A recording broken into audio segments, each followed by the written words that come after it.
Favi Roop back here with us in the Virginia This Morning kitchen. She's going to show us her process today for creating the perfect caramel apple pie. Good morning, Favi. Good to see you again. Thanks. We've had such a great chat about cooking and sharing tips and things like that. And that's what this time of year is about, because a lot of people who don't normally spend time in the kitchen get into the kitchen and try to make something. Absolutely, and I recommend it. Play around with what you know and your grandparent recipes we were talking about. This one is, the apple pie that we're making today is really a spin on a traditional apple pie.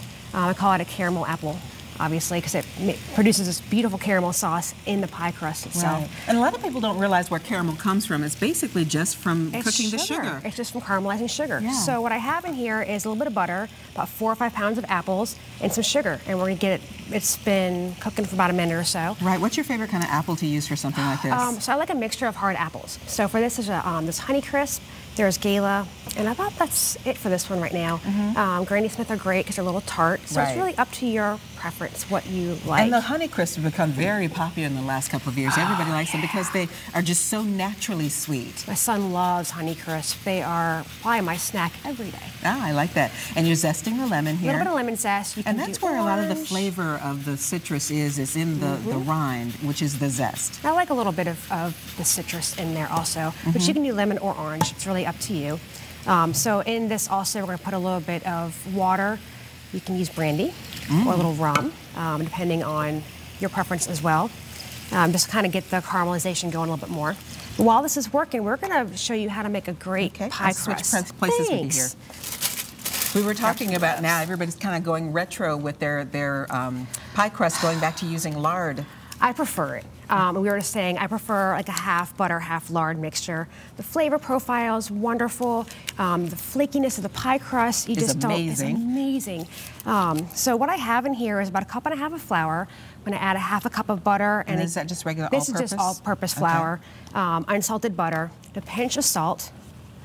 And that you used unsalted then salt, but that's because you can control the salt. Exactly.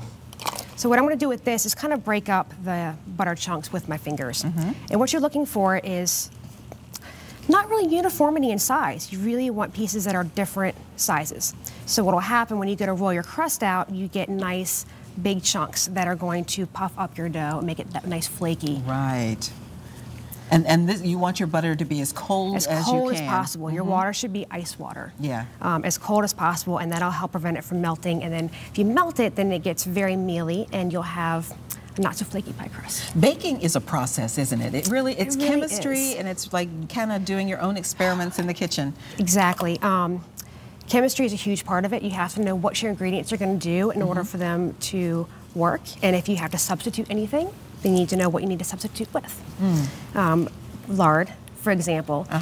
So if you don't have lard in the house, Crisco is an alternative, but I wouldn't recommend just Crisco. Right. So what we're doing is I added about 3 tablespoons of water. Going to mix it together until you get a nice dough. And a lot of people say, oh, my pie didn't come out the way Favi's did, for example. Oh, it's okay. And it's because you have to follow the recipe. You do. Because it really is all about measuring and chemistry. Not like cooking where you can throw in a little extra something, but you kind of got to be precise when you're baking. Baking, absolutely, you have to follow the recipe. You have to follow the measurements. Aside from this occasional substitution, you have to know exactly what is going to go in. Cooking, you can just throw in whatever tastes great. Right. So, what else goes in that? So this is done. I was going to mix it for a few more minutes, maybe a little bit more water, but you get the picture. This will all come together in a nice dough, and what you have is... This is beautiful. This is the pie dough that it would make. You can see the nice big chunks. And I see that butter in there. That looks fabulous.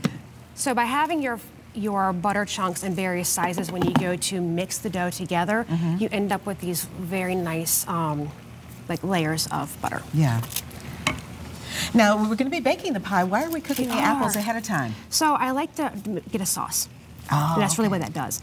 So in here, we're going to dump in, if you want to, about half of this, and this is a it's a cornstarch slurry. And what'll happen? So that's going to thicken it. It'll thicken it up. Yep. And then a little bit of cinnamon, and that is perfectly to taste. So if you like a lot or a little, you can use nutmeg, cloves, allspice, cinnamon, whatever you prefer. So with the pie crust, put it back in the refrigerator, please. After you make your dough, you'll put it back in the fridge, roll it out, and then you just form it into your pie shell. And after we put in the cornstarch, how long are we going to cook this? About 3 minutes. It thickens up. And you'll see the sauce thicken up. And I love the crimp. I mean, everybody does a different way, so you can kind of tell. It's like a signature. You can tell it's homemade. Yep. And what I like to do also is I have an egg wash here. Is sprinkle a little bit of sugar on the crust itself. Oh, nice. And you get what you see on this one, this little galette over here. Nice flaky brown. Right, and I know you did a crumble, but a lot of people do a 2-crust apple pie. You can, absolutely. And if you're doing a 2-crust apple pie, you would just double the recipe and then add it on top. So this might take another second or so. Okay. But same pie shell itself.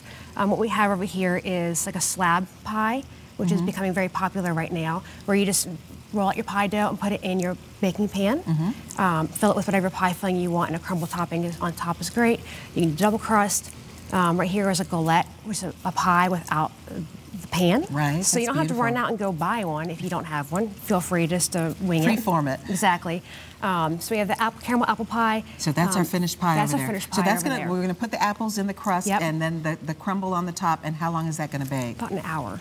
Oh, okay. About an hour at 425. Put it on your bottom rack of the oven. That'll ensure the bottom crust gets nice and crispy and doesn't get soggy. Get the caramel in there going. Oh, that's beautiful.